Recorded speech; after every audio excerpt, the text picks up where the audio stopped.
사위 옷에서 향수 냄새가 났어요. 여자 향수였습니다. 달콤한 냄새. 우리 딸이 쓰는 향수가 아니었어요. 준호야, 이거 무슨 냄새니? 네, 모르겠는데요. 그날 밤 11시 사위가 또 나갔습니다. 잠깐 다녀올게요. 매일 같은 시간, 매일 같은 말.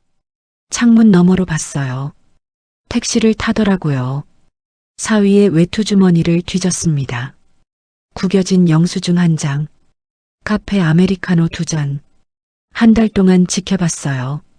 매일 밤 11시면 나갔죠. 돌아올 땐 지친 얼굴, 향수 냄새. 우리 딸 지은이는 야간 근무 중인데 57년을 살아오면서 이런 불안은 처음이었습니다. 설마 우리 지은이를 두고. 본격적인 이야기 시작 전 여러분 영상 아래 구독 버튼과 좋아요 버튼 지금 눌러주세요. 57세 장모에게 일어난 일 끝까지 들으시면 눈물 나실 겁니다. 제 이름은 이예숙입니다. 올해 57이에요. 남편은 3년 전 심근경색으로 돌아가셨어요. 갑자기 가셔서 정신을 못 차렸죠. 그리고 외동딸 지은이가 있어요. 올해 33이에요. 대학병원에서 간호사로 일합니다. 딸은 4년 전에 결혼했어요. 준호는 좋은 사위였어요. 건설회사 현장 소장으로 성실하고 착했죠. 저한테도 잘해줬습니다. 명절 때마다 용돈 챙겨주고 전화도 자주 했어요. 딸 지은이도 행복해 보였죠. 싸우는 걸 한 번도 못 봤어요. 저는 안심했죠. 우리 지은이가 좋은 사람 만났구나. 그렇게 생각했어요. 그런데 6개월 전부터였습니다. 뭔가 달라지기 시작했어요. 지은이가 야간 근무가 늘어났거든요. 일주일에 3~4번씩 밤 근무를 했습니다. 엄마, 요즘 병원이 바빠서 그래. 지은이가 전화로 말했어요. 걱정됐지만 어쩔 수 없었죠. 그러던 금요일 저녁이었습니다. 딸네 집에 놀러 갔어요. 저녁을 함께 먹으려고 갔는데 지은이가 말했습니다. 엄마, 미안해. 갑자기 야간 투입됐어. 그래, 괜찮아. 준호랑 먹을게. 지은이가 출근하고 준호와 단둘이 남았습니다. 평소처럼 저녁을 먹고 TV를 봤죠. 밤 11시쯤이었어요. 준호가 갑자기 일어났습니다. 어머님, 저 잠깐 나갔다 올게요. 어디 가는데? 바람 좀 쐬려고요. 그렇게 말하고 나갔어요. 밤에 산책이라도 하나 보네. 별 생각 없었습니다. 젊은 사람이 답답하면 나갈 수도 있는 거니까요. 1시간쯤 지났을까요? 준호가 돌아왔습니다. 얼굴이 상기돼 있었어요. 땀도 조금 흘렸더라고요. 운동하고 왔어? 네, 좀 걸었어요. 그렇게 대답하고 방으로 들어갔어요. 그날은 그냥 지나갔습니다. 일주일 후 또 딸네 집에 갔습니다. 이번에도 지은이는 야간 근무였어요. 요즘 정말 야근이 많더라고요. 그래서 준호와 둘이서 저녁을 먹었죠. 그리고 밤 11시 또 준호가 일어났어요. 어머님, 잠깐 나갔다 올게요. 또였습니다. 지난주와 똑같은 시간, 똑같은 말. 이상했어요. 어디 가는데? 산책이요. 매일 이 시간에 나가니? 네, 습관이 돼서요. 그렇게 말하고 또 나갔어요. 이번엔 1시간 반이 걸렸습니다. 밤 12시 30분에 돌아왔어요. 지친 얼굴이었죠. 왜 저렇게 늦게까지 산책을 하지? 의문이 들기 시작했어요. 며칠 후 지은이한테 전화했습니다. 지은아, 준호 요즘 밤에 산책 다니니? 준호가요? 응, 밤 11시면 나가더라고. 아, 그래요? 저는 야근이라 잘 모르겠어요. 딸도 몰랐어요. 더 이상하더라고요. 아내도 모르는 산책이라니. 일주일이 더 지났습니다. 이번엔 제가 딸네 집에서 하룻밤 자게 됐어요. 지은이가 2일 연속 야근이라서 외로울까봐 갔죠. 밤 11시 어김없이 준호가 일어났습니다. 어머님 다녀올게요. 조심해서 다녀와.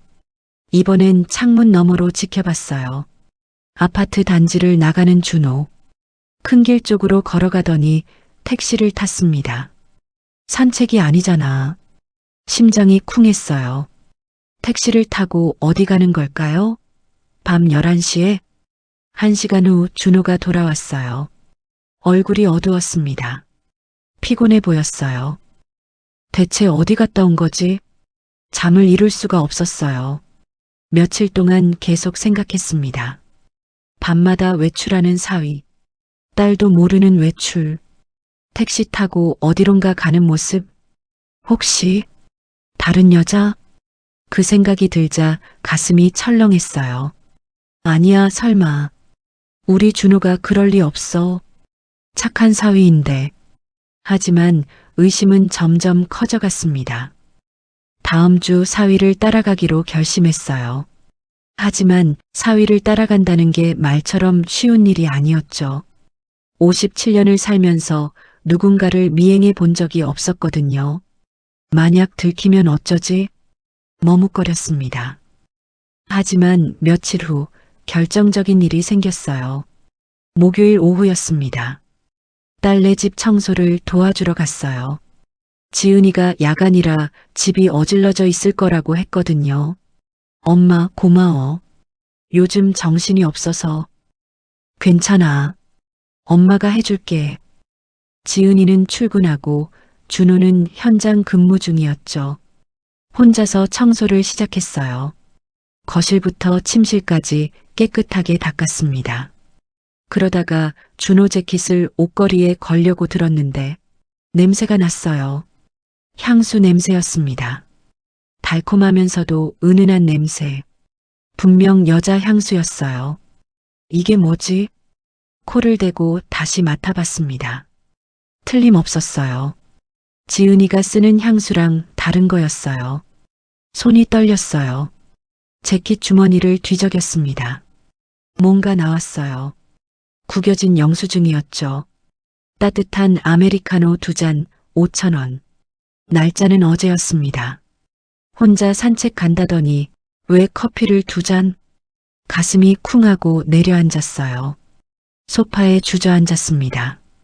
손에 든 영수증을 보면서 한참을 멍하니 있었어요. 누구랑 마신 거지? 아니야, 혹시 회사 직원이랑 마신 걸 수도 있어. 그런데 밤 11시에? 그것도 매일? 머리가 복잡했습니다. 그날 저녁 집으로 돌아왔어요. 잠을 이룰 수가 없었습니다. 향수 냄새와 영수증이 계속 머릿속을 맴돌았어요. 다음 날 아침 지은이한테 전화했습니다. 지은아, 엄마야. 응, 엄마. 무슨 일이야? 조심스럽게 물었어요. 지은아, 준호 요즘 어때? 응? 왜? 아니, 그냥. 잘 지내니? 응, 잘 지내는 것 같은데. 왜 그래? 차마 말할 수 없었어요. 향수 냄새, 영수증, 매일 밤 외출하는 거. 아니야, 그냥 물어봤어. 요즘 야근이 많다고 해서 남편이랑 시간이 없을까봐. 아, 그건 괜찮아. 준호가 이해해줘. 오히려 걱정해주더라. 그렇게 말하는 딸의 목소리는 밝았어요. 모르는 거였죠, 아무것도. 전화를 끊고 한숨을 쉬었습니다. 말해야 하나? 아니면 더 확인해 봐야 하나? 일주일이 지났어요. 이번엔 토요일에 딸네 집에 갔습니다. 지은이가 주말 야근이라 준호가 외로울까봐 저녁 반찬을 해주러 간 거였죠. 어머님 감사합니다. 별거 아니야. 혼자 있으면 제대로 못 먹잖아. 함께 저녁을 먹었어요. 식사 중에 슬쩍 물어봤습니다. 준호야, 요즘 운동 다니니? 살이 빠진 것 같던데. 아, 네. 밤에 좀 걸어요. 매일? 네, 거의 매일이요. 혼자? 준호가 잠깐 멈칫했어요. 네, 혼자요. 목소리가 조금 떨리더라고요. 거짓말이었어요. 저녁 식사를 마치고 설거지를 하는데 준호 휴대폰이 울렸어요. 진동이었지만 식탁 위에 놓여 있어서 소리가 났죠. 화면을 보니까 메시지였어요. 발신자 이름은 김 간호사였습니다. 간호사? 준호가 급하게 달려와서 휴대폰을 집어들었어요. 회사에서 연락이네요. 그렇게 말하고는 방으로 들어갔습니다. 회사라고 했지만 화면에선 분명 김 간호사라고 떴었어요. 심장이 빠르게 뛰었습니다. 간호사, 혹시 병원?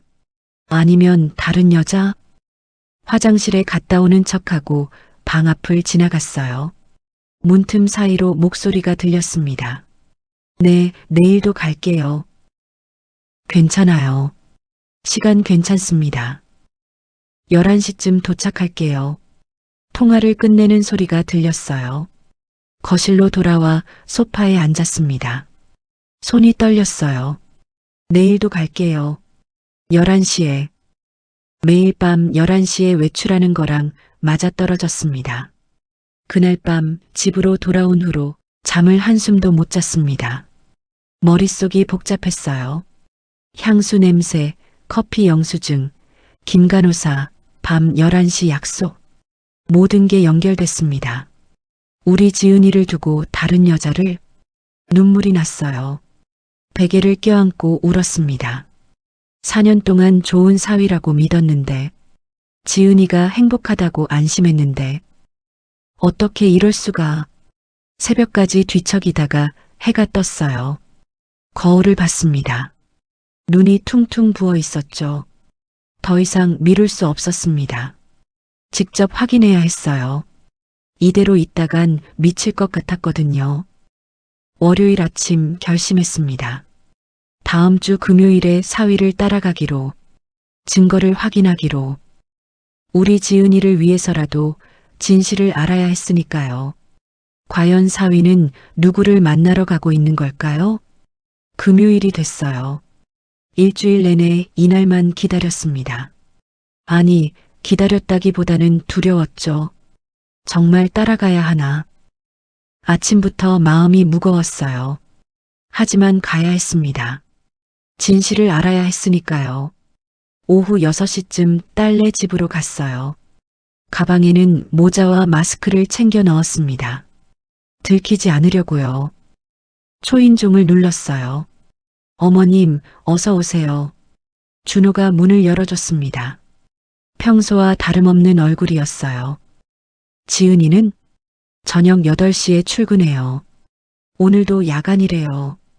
거실로 들어갔습니다. 지은이가 저녁 준비를 하고 있었어요. 피곤한 얼굴이었죠. 엄마 왔어? 응, 저녁 먹고 가려고. 함께 식사를 했습니다. 3명이 둘러앉아 밥을 먹었지만 저는 목이 메었어요.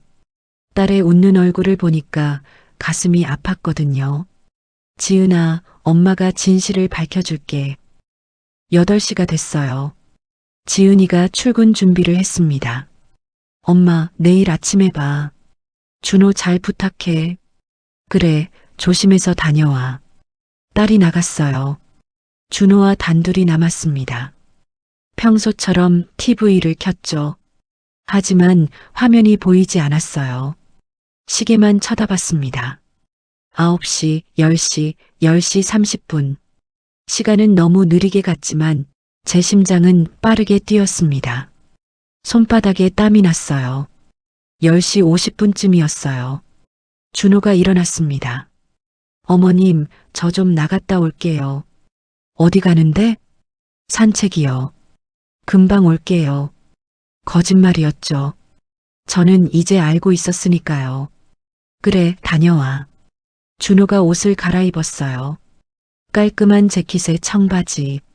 산책치고는 너무 신경 쓴 차림이었죠. 현관문이 닫혔습니다. 저는 재빨리 가방을 챙겼어요. 모자를 쓰고 마스크를 했습니다. 조심스럽게 현관문을 열었어요. 복도가 보였습니다. 준호가 엘리베이터를 기다리고 있었어요. 계단으로 내려갔습니다. 숨소리가 거칠어졌어요. 57년 인생에서 이런 건 처음이었거든요. 1층에 도착했습니다. 아파트 로비 유리문 너머로 준호가 보였어요. 단지 밖으로 걸어 나가더니 큰 길로 향했습니다. 뒤따라 거리를 두고 걸었습니다. 들키면 안 되니까요. 준호가 택시를 잡았습니다. 택시를 타네. 당황했어요. 저도 택시를 타야 하는데 다행히 바로 다른 택시가 왔습니다. 기사님, 저 앞 택시 따라가 주세요. 네. 뭐라고요? 저기, 저 택시요. 제 아들이 탄 차예요. 깜짝 선물 주려고요. 거짓말을 했습니다. 기사님이 웃으며 말했어요. 아, 그러세요? 알겠습니다. 택시가 출발했어요. 앞차를 따라갔습니다. 20분쯤 달렸을까요? 아파트 단지를 벗어나 주택가로 들어갔어요. 좁은 골목길이었습니다. 준호가 탄 택시가 멈췄어요. 저도 준호가 내린 조금 뒤에서 내렸습니다. 손이 떨렸습니다. 앞쪽을 봤어요. 작은 2층 건물 앞이었어요.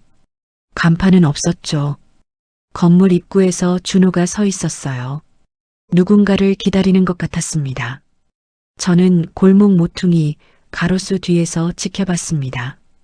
5분쯤 지났을까요? 건물 문이 열리고 한 여자가 나왔습니다. 심장이 멎는 줄 알았어요.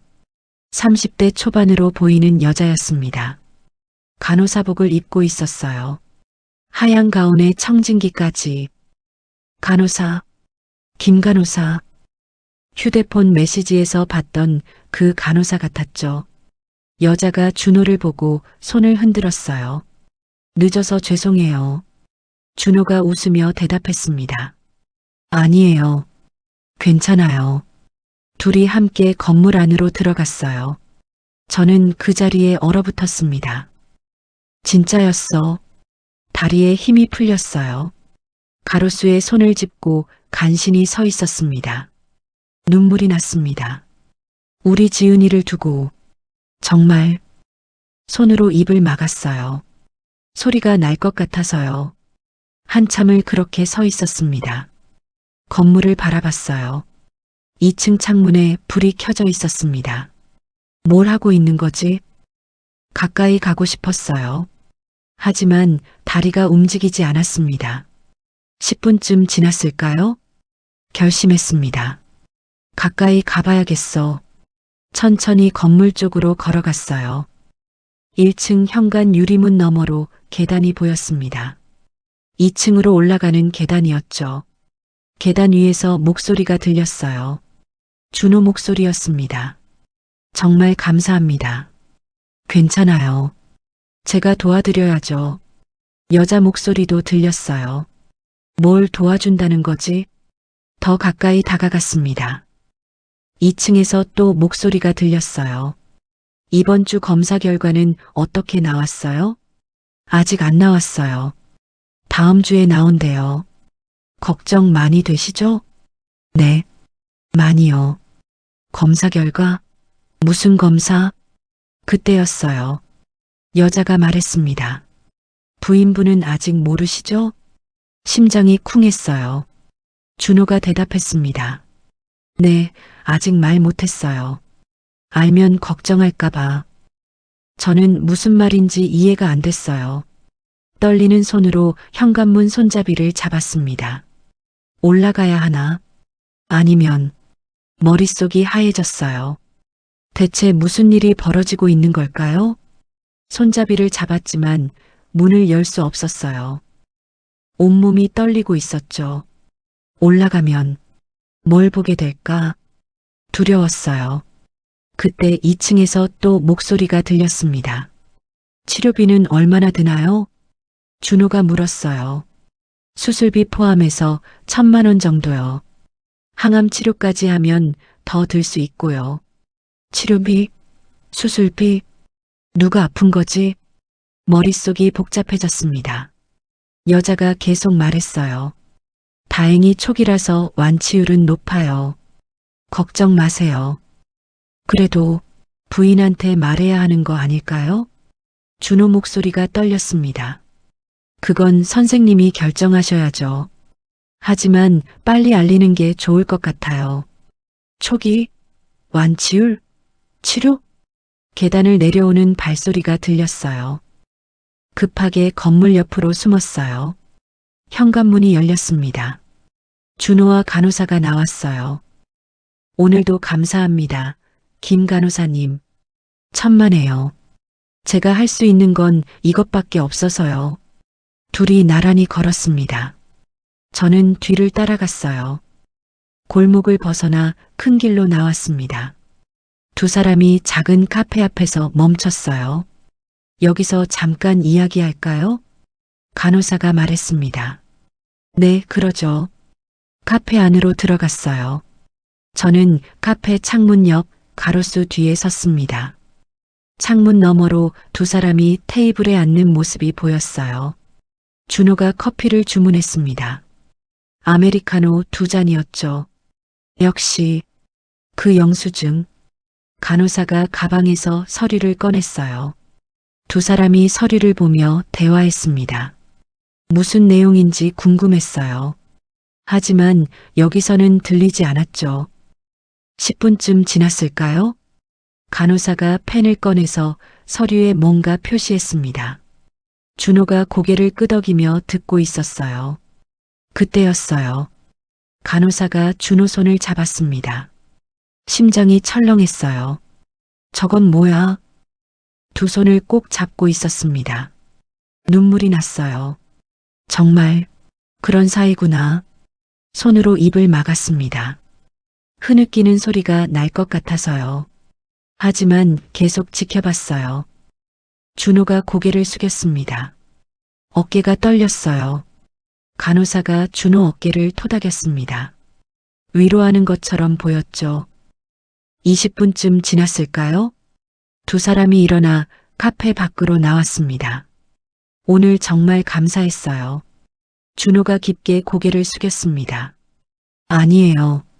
힘내세요. 부인분한테도 곧 말씀하시고요. 네. 다음 주 검사 결과 나오면 그때 말할게요. 그때 제가 동행해 드릴까요? 아니에요. 제가 할게요. 둘은 그렇게 헤어졌어요. 간호사는 버스 정류장으로, 준호는 택시를 잡았습니다. 저도 택시를 탔어요. 택시 안에서 눈물이 났습니다. 지은이한테 뭐라고 말하지? 아무 생각도 나지 않았어요. 딸네 집에 도착했습니다. 엘리베이터를 탔어요. 거울에 비친 제 모습을 보니 눈이 빨갛게 부어 있었죠. 현관문을 열고 들어갔습니다. 거실에 불이 켜져 있었어요. 준호가 소파에 앉아 있더라고요. 저를 보고는 놀란 표정을 지었어요. 어머님, 어디 갔다 오셨어요? 편의점. 거짓말이었죠. 눈이 부어 있으신데 괜찮으세요? 바람 맞아서 그래. 괜찮아. 준호 얼굴을 똑바로 볼 수 없었어요. 나 먼저 잘게. 작은 방으로 들어갔습니다. 문을 닫고 침대에 앉았어요. 온몸에 힘이 풀렸습니다. 봤어. 다 봤어. 두 손으로 얼굴을 감쌌어요. 손을 잡던 모습, 어깨를 토닥이던 모습, 부인한테 말해야 한다던 대화. 모든 게 명확했습니다. 준호가 지은이를 배신하고 있어. 베개를 끌어안았어요. 소리 내지 않으려고 입을 막고 울었습니다. 우리 지은이는 모르고 있는데. 밤새 잠을 못 잤어요. 천장만 바라보며 생각했습니다. 말해야 할까? 딸한테? 하지만 뭐라고 말하지? 내 남편이 간호사랑 만나더라. 증거가 더 필요했어요. 새벽 6시쯤 지은이가 퇴근했습니다. 엄마, 아직 안 주무셨어? 응. 잠이 안 와서. 왜? 어디 불편하세요? 딸이 걱정하는 얼굴로 물었어요. 차마 말할 수 없었습니다. 아니야, 괜찮아. 준호도 일어났어요. 세 명이 아침을 먹었습니다. 식탁에 앉아서도 저는 준호를 쳐다볼 수 없었어요. 어떻게 저렇게 태어날 수 있지? 식사 후 집으로 돌아왔습니다. 소파에 앉아 멍하니 있었어요. 어떻게 하지? 어떻게 해야 하지? 며칠이 지났습니다. 잠도 못 자고 밥도 못 먹었어요. 계속 생각만 했죠. 그러던 어느 날 직접 물어보기로 결심했습니다. 더 이상은 못 참겠더라고요. 뭐라고 말하지? 며칠 동안 계속 생각했습니다. 직접 물어본다는 게 말처럼 쉬운 일이 아니었어요. 혹시 내가 오해한 걸까? 다른 이유가 있는 걸까? 하지만 본 건 본 거였습니다. 손잡던 모습, 어깨 토닥이던 모습, 치료비 얘기, 부인한테 말해야 한다던 대화. 분명 뭔가 있어. 지은이 얼굴이 계속 떠올랐어요. 행복하게 웃던 딸, 남편 자랑하던 딸. 우리 지은이는 아무것도 모르는데 눈물이 났습니다. 거울을 봤어요. 일주일 새 살이 빠졌더라고요. 눈 밑에 다크서클이 생겼고 얼굴이 헬쑥해졌습니다. 이러다 내가 먼저 쓰러지겠어. 화요일 아침 지은이한테서 전화가 왔어요. 엄마, 괜찮으세요? 목소리가 안 좋은데. 응, 괜찮아. 감기 기운이 좀 있어서. 병원 가보세요. 요즘 감기 독해요. 그럴게. 지은아, 너는 괜찮니? 저요? 저는 괜찮아요. 바쁘긴 한데 건강해요. 딸 목소리는 밝았어요. 모르는 거였죠, 아무것도. 전화를 끊고 한참을 울었습니다. 말해야 하나? 아니면 더 확인해야 하나? 목요일이 됐어요. 더 이상 미룰 수 없었습니다. 이대로 있다간 정말 미칠 것 같았거든요. 지은이한테 전화했어요. 지은아, 내일 야간이니? 네, 왜요? 엄마가 저녁 해줄게. 준호 혼자 있으면 외롭잖아. 고마워요, 엄마. 다음 날 저녁 딸네 집으로 갔어요. 가방에는 사진을 인쇄한 것들을 넣어뒀습니다. 지난주 찍은 사진들이었죠. 카페에서 손잡던 모습, 건물 앞에서 만나던 모습, 증거였어요. 떨리는 손으로 초인종을 눌렀습니다. 어머님, 어서 오세요. 준호가 문을 열어줬습니다. 평소와 다름없는 얼굴이었어요. 거실로 들어가니 지은이가 출근 준비 중이었어요. 엄마, 오늘 늦을 것 같아요. 병동에 환자가 많대요. 그래, 조심해서 다녀와. 지은이가 출근하고 준호와 단둘이 남았어요. 함께 저녁을 먹었습니다. 식탁에 마주 앉았지만 밥이 넘어가지 않았어요. 준호도 평소보다 말이 없었죠. 식사를 마쳤습니다. 설거지를 하고 나서 거실 소파에 앉았어요. TV를 켰지만 화면이 보이지 않았습니다. 시간이 흘러 10시 30분쯤이었습니다. 더 이상 미룰 수 없었어요. 준호야. 네, 어머님. 할 말이 있어. 준호가 TV를 껐습니다. 심장이 빠르게 뛰었습니다. 무슨 일 있으세요? 떨리는 목소리였어요. 준호도 긴장한 것 같았습니다. 심호흡을 했어요. 지난주 금요일, 내가 어디 갔는지 알아. 준호 얼굴이 새하얘졌습니다. 네, 밤 11시에 나가서 누구 만났는지도 알아. 어머님, 그게 카페에서 손잡던 것도 봤어. 말을 하는 제 목소리도 떨렸어요. 준호가 소파에서 벌떡 일어났습니다. 어머님, 오해하신 거예요. 오해? 뭘 오해해? 내가 직접 봤는데. 목소리가 커졌습니다. 참고 있던 게 터져 나왔어요.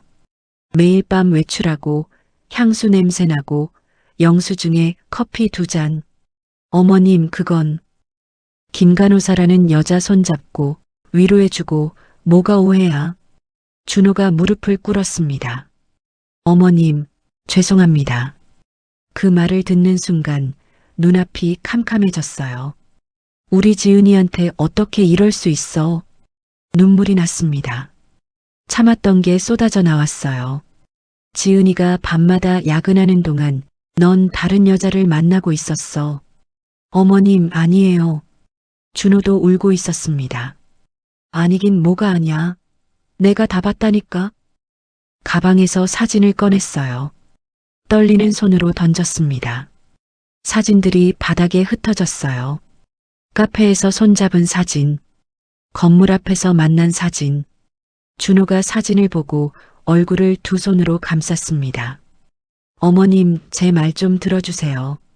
무슨 변명을 하려고. 변명이 아니에요. 진짜 오해예요. 준호가 고개를 들었어요. 눈물 범벅이 된 얼굴이었습니다. 어머니, 그건 지은이 때문이었어요. 뭐? 지은이를 위해서 그랬어요. 무슨 말인지 이해가 안 됐어요. 준호가 떨리는 목소리로 말했습니다. 어머님, 지은이가 아파요. 심장이 멎는 줄 알았어요. 뭐라고? 지은이가 아프다고? 목소리가 떨렸어요. 준호가 고개를 끄덕였습니다. 네. 6개월 전에 알게 됐어요. 다리에 힘이 풀려 소파에 주저앉았습니다. 무슨 병인데? 유방암 초기예요. 세상이 무너지는 것 같았습니다. 뭐라고? 믿을 수가 없었어요. 우리 지은이가 33밖에 안 된 애가 6개월 전 정기검진에서 발견됐어요. 준호가 떨리는 목소리로 말했습니다. 처음엔 의심 단계였는데 정밀 검사를 했더니 그래서 지금은 초기라서 수술하면 완치 가능하대요. 하지만 준호가 말을 멈췄어요. 하지만 뭐 치료비가 많이 들어요. 가슴이 철렁했습니다. 얼마나? 수술비랑 항암 치료비 합쳐서 1,000만 원 넘게요. 손으로 입을 막았어요. 그래서 넌 네. 돈을 모으고 있었어요. 준호가 고개를 숙였습니다. 낮엔 현장 일하고 밤엔 배달 알바하고 있어요. 배달 알바? 네. 매일 밤 11시부터 새벽 2시까지. 그제야 이해가 됐어요. 매일 밤 외출하던 이유. 지친 얼굴로 돌아오던 이유. 그럼 그 간호사는? 김 간호사님은 병원분이에요. 지은이 담당 선생님 밑에서 일하시는. 준호가 설명했습니다. 무료로 상담해 주시고 치료 계획도 세워주시고. 그래서 손을 잡았던 거야? 네. 제가 너무 힘들어해서 위로해 주신 거예요. 눈물이 쏟아졌어요. 내가 오해했구나. 죄송해요, 어머님. 말씀드렸어야 했는데. 왜 나한테 말 안 했어? 지은이가 어머님께 말하지 말라고 했어요. 걱정하실까봐. 그리고 준호가 울먹였습니다. 어머님 심장도 안 좋으시잖아요. 충격받으실까봐. 그 말을 듣는 순간 가슴이 미어졌어요. 우리 지은이가 아픈 몸으로 나를 걱정하고 있었어. 그래서 혼자 감당하려고 한 거야? 네. 지금까지 500만 원 모았어요. 준호가 일어나서 안방으로 갔습니다. 잠시 후 통장을 들고 나왔어요. 이거 지은이 치료비예요. 통장을 받아들었습니다. 떨리는 손으로 펼쳤어요. 입금 내역이 빼곡했습니다. 배달대행 급여 20만 원, 배달대행 급여 18만 원, 배달대행 급여 22만 원. 매주 입금된 기록들이었어요. 죄송해요, 어머님. 오해하시게 해서. 아니야. 미안한 건 나야. 저도 무릎을 꿇었어요. 의심해서. 정말 미안해. 두 사람이 마주보고 울었습니다. 한참을 그렇게 울었어요. 진정하고 나서 물었습니다. 지은이는 언제 수술해? 다음 달 검사 결과 나오면 바로요. 우리 딸인데 나도 도와줄게. 준호가 다시 눈물을 흘렸어요. 어머님, 제발 지은이한테는 제가 배달 일한다는 거 비밀로 해주세요. 왜? 지은이가 알면 더 힘들어 할까 봐요. 자기 때문에 제가 고생한다고. 가슴이 뭉클했어요. 알았어. 비밀로 할게. 그날 밤 잠을 이룰 수가 없었어요. 우리 지은이가 아프다니. 33밖에 안 된 애가 암이라니. 베개를 끌어안고 울었습니다. 하늘도 무심하시지. 왜 하필 우리 지은이한테 이런 일이. 남편도 일찍 잃고 혼자 키운 딸인데 새벽까지 울다가 겨우 잠들었어요. 다음 날 아침 지은이가 퇴근했습니다. 엄마 주무셨어요? 응. 딸을 봤어요. 평소와 다름없는 얼굴이었습니다. 피곤하지만 웃고 있었어요. 아픈 걸 숨기고 있었구나. 눈물이 날 것 같았지만 참았습니다. 지은아, 많이 피곤하지? 괜찮아요. 이제 익숙해졌어요. 엄마가 보약 지어줄까? 아니에요. 괜찮아요. 딸이 씩씩하게 웃었어요. 가슴이 아팠습니다. 우리 지은이 얼마나 무서웠을까? 혼자서 얼마나 두려웠을까? 엄마한테도 말 못하고. 준호가 거실로 나왔어요. 눈이 마주쳤습니다. 서로 아무 말도 하지 않았어요. 하지만 알 수 있었죠. 지은이를 함께 지키자. 그날 집으로 돌아왔어요. 소파에 앉아 생각했습니다. 다음 주에 지은이가 말하겠지. 그때 어떻게 반응해야 할까? 놀란 척해야 할까? 울어야 할까? 아니야. 강해져야 해. 지은이가 무너지지 않게 용기를 줘야 해. 창밖을 봤어요. 부디 우리 지은이 무사하게 해주세요. 과연 다음 주 딸은 어떻게 말을 꺼낼까요? 일주일이 지났어요. 가장 긴 일주일이었습니다. 매일 전화기만 바라봤어요. 지은이한테서 연락이 올까봐. 언제 말하려나. 기다리는 게 이렇게 힘든 줄 몰랐습니다. 화요일이었어요. 지은이한테서 전화가 왔습니다. 엄마. 목소리가 떨리고 있었어요. 응, 지은아. 무슨 일이야? 엄마. 할 말이 있어서. 토요일에 집에 와줄 수 있어? 그래, 갈게. 준호도 있을 거야.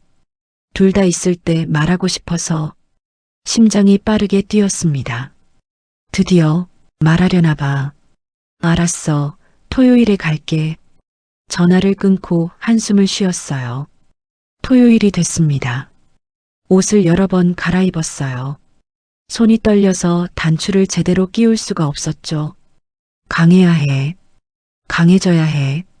거울을 보며 스스로에게 말했어요. 혜수가 울면 안 돼. 지은이 앞에서 무너지면 안 돼. 오후 3시쯤 딸네 집에 도착했습니다. 초인종을 눌렀어요. 준호가 문을 열어줬습니다. 어머님 오셨어요?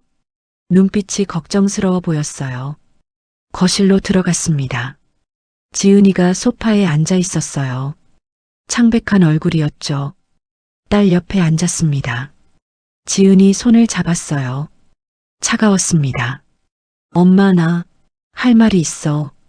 응 말해봐. 지은이가 준호를 쳐다봤어요. 준호가 옆에 앉으며 딸의 다른 손을 잡았습니다. 딸의 눈에 눈물이 고였어요. 나 아파. 어디가? 알면서도 물었습니다. 딸이 직접 말해야 했으니까요. 나 암이야. 유방암. 그 말을 듣는 순간 눈물이 쏟아질 것 같았어요. 하지만 참았습니다. 꾹 참았습니다. 언제부터? 6개월 전 정기검진에서. 왜 말 안 했어? 미안해, 엄마. 걱정시키고 싶지 않았어. 바보야. 엄마잖아.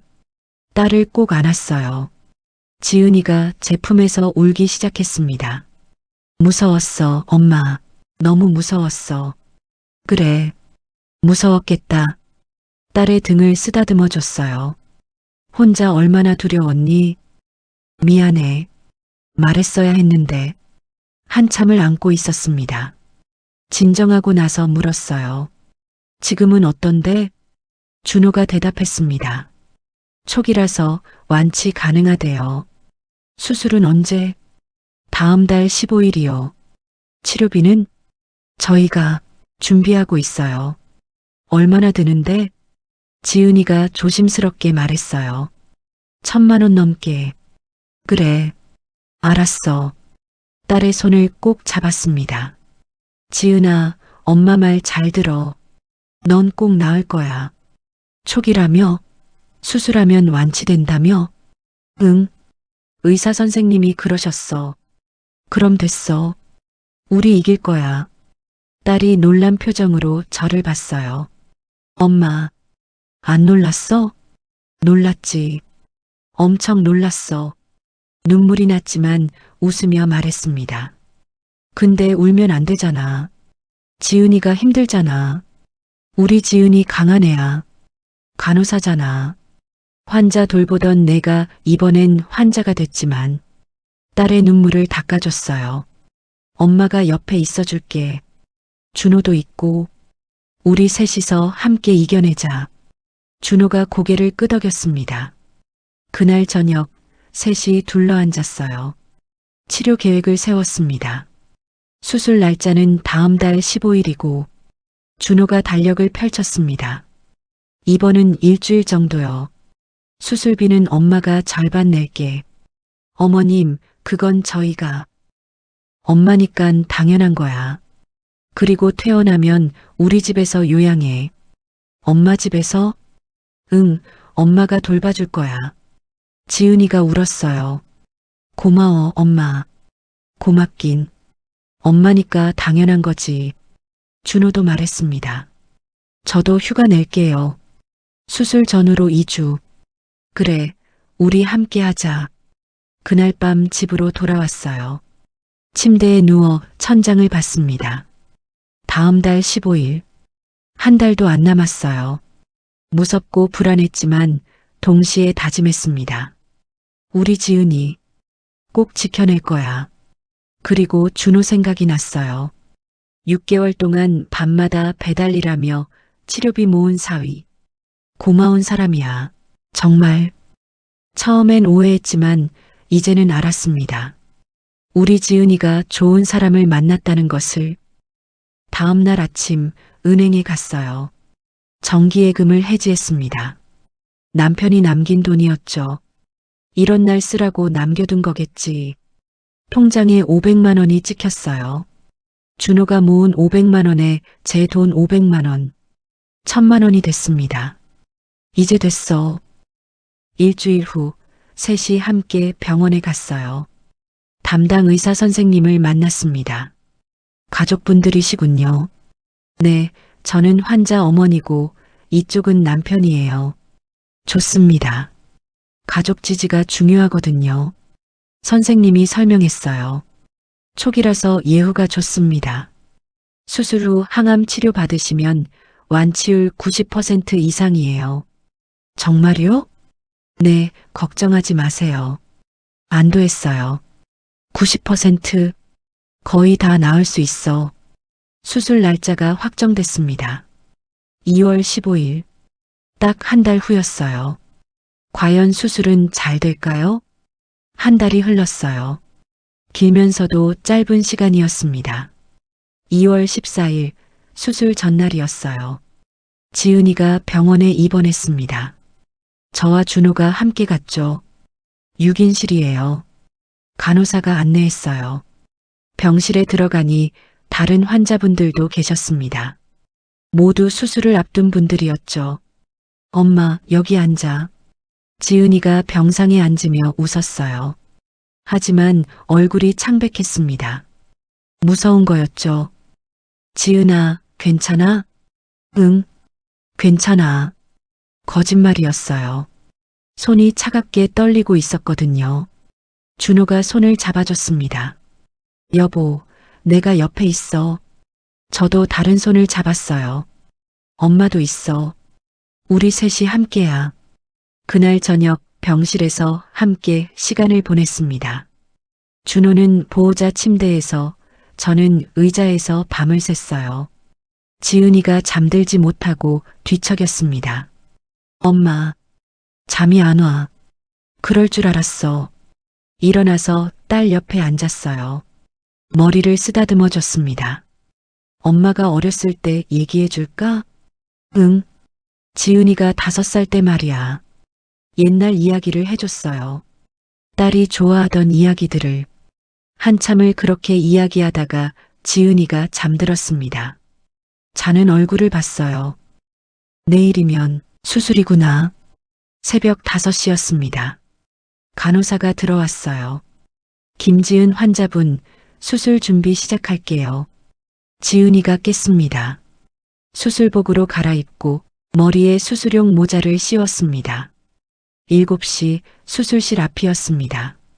침대에는 지은이가 누워 있었고 저와 준호가 양옆에서 손을 잡았어요. 엄마, 무서워. 괜찮아, 지은아. 금방 끝날 거야. 수술실 문이 열렸습니다. 침대가 움직이기 시작했어요. 손을 놓아야 했습니다. 수술실 문이 닫히고 딸이 사라졌습니다. 저는 그 자리에 주저앉았어요. 준호가 부축해줬습니다. 괜찮아. 잘 될 거야. 준호도 울고 있었어요. 대기실로 가서 시계를 봤어요. 7시 15분. 수술 시간은 3시간이니까 10시 15분까지 긴 시간이었습니다. 앉아 있을 수가 없었어요.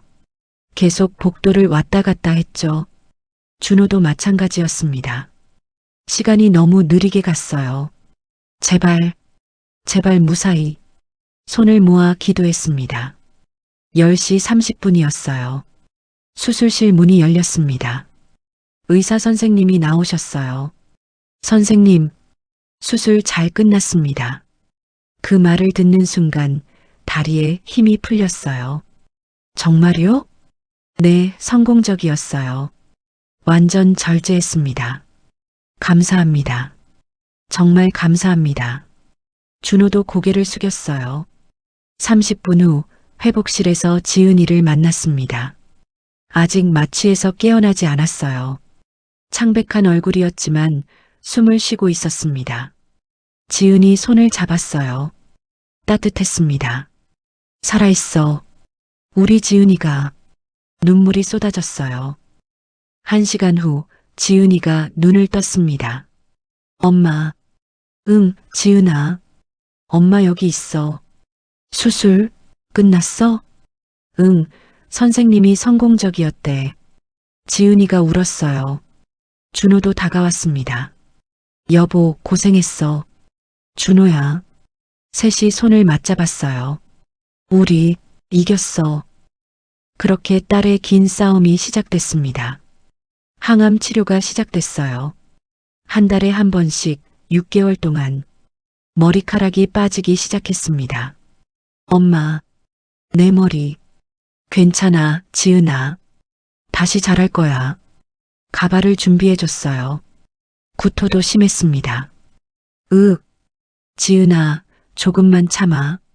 등을 쓰다듬어 줬어요. 힘든 시간이었지만 포기하지 않았습니다. 준호는 매일 병원에 왔어요. 저도 매일 갔습니다. 딸 곁을 지켰어요. 그렇게 6개월이 지났습니다. 항암 치료가 끝나고 검사를 받았어요. 결과를 기다리는 일주일. 다시 긴 시간이었죠. 마침내 결과가 나왔습니다. 진료실에 셋이 함께 들어갔어요. 김지은 환자분. 선생님이 웃으며 말씀하셨어요. 완치 판정입니다. 정말요? 네, 암세포가 완전히 사라졌어요. 축하합니다. 지은이가 울었습니다. 저도 울었어요. 준호도 울었어요. 감사합니다. 정말 감사합니다. 병원 밖으로 나왔습니다. 햇살이 눈부셨어요. 엄마, 나 살았어. 그래. 우리 이겼어. 준호가 지은이를 안았습니다. 여보, 사랑해. 나도 정말 사랑해. 저도 2사람을 안았어요. 우리 가족 정말 잘 견뎠어. 그날 저녁 집에서 축하 식사를 했습니다. 준호가 준비한 음식들이 식탁에 가득했어요. 건배. 세 사람이 잔을 부딪혔습니다. 지은이 완치를 위하여. 웃음이 가득한 저녁이었어요. 식사 후 거실에 앉았습니다. 엄마, 정말 고마워. 무슨 소리야?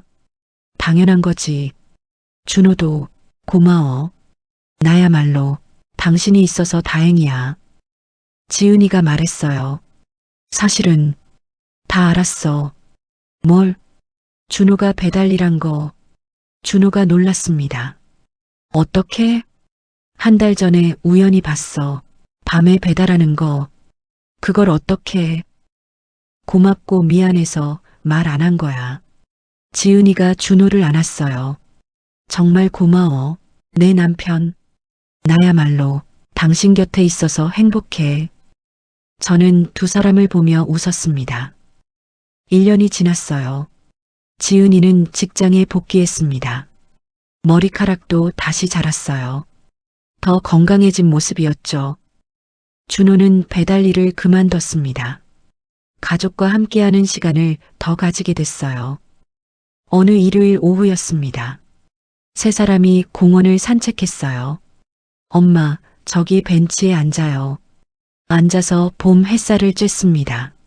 엄마, 응? 1년 전 엄마가 준호 오해했던 거 기억해? 웃으며 고개를 끄덕였어요. 기억하지. 엄마가 바보였지. 아니에요. 엄마가 날 걱정해서 그랬잖아요. 그래도 미안했어. 덕분에 우리 더 가까워진 것 같아요. 지은이가 제 손을 잡았습니다. 가족이잖아요. 함께 아파하고 함께 이겨내는 거. 준호도 말했어요. 맞아요. 우리 가족이니까 할 수 있었어요. 그 말이 맞았습니다. 가족이기에, 함께였기에 이겨낼 수 있었던 거예요. 공원을 걸으며 생각했습니다. 처음엔 오해로 시작했지만 그 오해 덕분에 더 강해진 우리 가족. 이게 가족이구나. 손주도 생겼어요. 2년 후 지은이가 딸을 낳았습니다. 엄마, 할머니 됐어요. 그래. 우리 예쁜 손주. 아기를 안았습니다. 이 아이는 기적이야. 엄마가 암을 이겨내고 낳은 아기. 사랑으로 지켜낸 생명. 준호가 말했습니다. 이름을 희망이로 지을까 해요. 희망이. 좋다. 정말 좋은 이름이었어요. 우리에게 희망을 준 아이니까요. 여러분, 가족은 함께 아파하고 함께 이겨내는 겁니다. 때로는 오해도 하고 서로 걱정도 하지만 결국 사랑으로 다시 만나게 되는 거예요. 저는 사위를 의심했습니다. 하지만 그 사위는 딸을 위해 밤마다 일하고 있었어요. 딸은 저를 걱정해 병을 숨겼습니다. 하지만 함께했기에 이겨낼 수 있었어요. 지금 혹시 가족과 오해가 있으신가요? 한 번 더 이야기 나눠보세요. 그 뒤에는 사랑이 있을지도 모릅니다. 시청해 주셔서 감사합니다. 여러분의 가족도 모두 건강하고 행복하시길 바랍니다.